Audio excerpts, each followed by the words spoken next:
ਅਸਲਾਮੁਅਲੈਕਮ ਜੀ। ਜਾਰਜ ਅਰਵੇਲ ਇੱਕ ਦਾਨਸ਼ਵਰ ਹੋਇਆ। ਉਹਨੇ ਬੜੀ ਗਹਿਰੀ ਬਾਤ ਆਖੀ ਆ, ਬੜੀ ਸਮਝਣ ਵਾਲੀ ਬਾਤ ਆਖੀ ਆ, ਬੜੀ ਚਿੱਥਣ ਵਾਲੀ ਬਾਤ ਆਖੀ ਆ, ਬੜੀ ਕਾਬਲੇ ਗੌਰ ਬਾਤ ਆਖੀ ਆ, ਬੜੀ ਵਜ਼ਨੀ ਗੱਲ ਆਖੀ ਆ ਔਰ ਗੱਲ 'ਚ ਬੜਾ ਅਸਰ ਆ ਉਹਦੀ 'ਚ। ਕਹਿੰਦਾ ਕਿ ਇਹ ਬੜੀ ਖੌਫਨਾਕ ਗੱਲ ਆ ਕਿ ਜਿੰਨਾ ਕੋਈ ਜ਼ਿਆਦਾ ਜਾਹਲ ਆ ਓਨਾ ਹੀ ਉਹ ਜ਼ਿਆਦਾ ਬਾਅਸਰ ਆ। ਉਹ ਮੇਰੇ ਦੇਸ਼ ਦੇ ਵਾਸੀਓ, ਮੇਰਾ ਖਿਆਲ ਹੈ ਇਸ ਦਾਨਸ਼ਵਰ ਨੇ ਇਹ ਗੱਲ ਸ਼ਾਇਦ ਸਾਡੇ ਮੁਆਸ਼ਰੇ ਵਾਸਤੇ ਆਖੀ ਹੋਵੇ।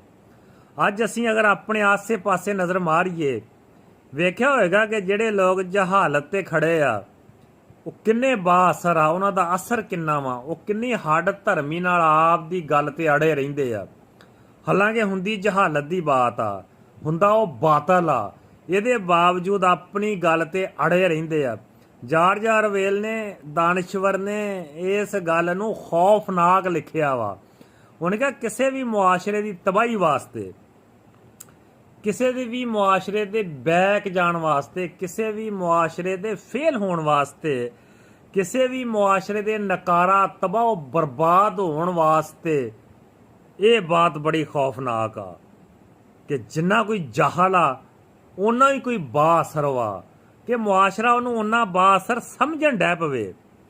ਉਹ ਬਾਅਸਰ ਬਣਨ ਦਾ ਚਾਰਾ ਮਾਰੇ, ਲੇਕਿਨ ਮੁਆਸ਼ਰਾ ਉਹਨੂੰ ਬਾਅਸਰ ਸਮਝਣ ਡੈ ਪਵੇ, ਯਾਨੀ ਕਿ ਐਕਸੈਪਟ ਕਰ ਲਵੇ, ਮੁਆਸ਼ਰਾ ਉਹਨੂੰ ਕਬੂਲ ਕਰ ਲਵੇ ਕਿ ਬੰਦਾ ਬਾਅਸਰ ਵਾ।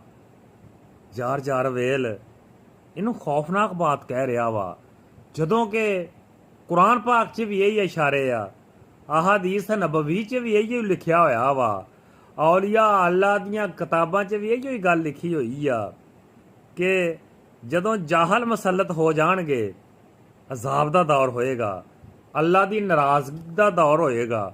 ਜਦੋਂ ਹਰ ਮਾਮਲੇ 'ਚ ਜਹਾਲਤ ਆ ਜਾਏਗੀ, ਹੁਕਮਰਾਨੀ ਦੀ ਬਾਤ ਹੋਵੇ, ਜਹਾਲਤ ਜਿਹੜੇ ਹੈਗੇ ਆ ਜਾਹਲ ਲੋਕ ਉਹ ਮੁਸੱਲਤ ਹੋ ਜਾਣਗੇ, ਮਾਲ ਵਕੀਲਾਂ ਦੇ ਹੱਥ 'ਚ ਆ ਜਾਏਗਾ ਤੇ ਮੋਤਬਰ ਲੋਕ ਜਿੰਨੇ ਵੀ ਉਹ ਜਾਹਲ ਹੋਣਗੇ, ਜਿਹੜੇ ਜਿੰਨੇ ਵੀ ਸਰਕਾਰੀ ਰੈਂਕ ਵਾ ਉਹ ਜਾਹਲਾਂ ਦੇ ਸਜ਼ਾ ਦਿੱਤੇ ਜਾਣਗੇ ਤੇ ਉਹ ਮੁਆਸ਼ਰਾ ਤਬਾਹ ਬਰਬਾਦ ਹੋ ਜਾਏਗਾ।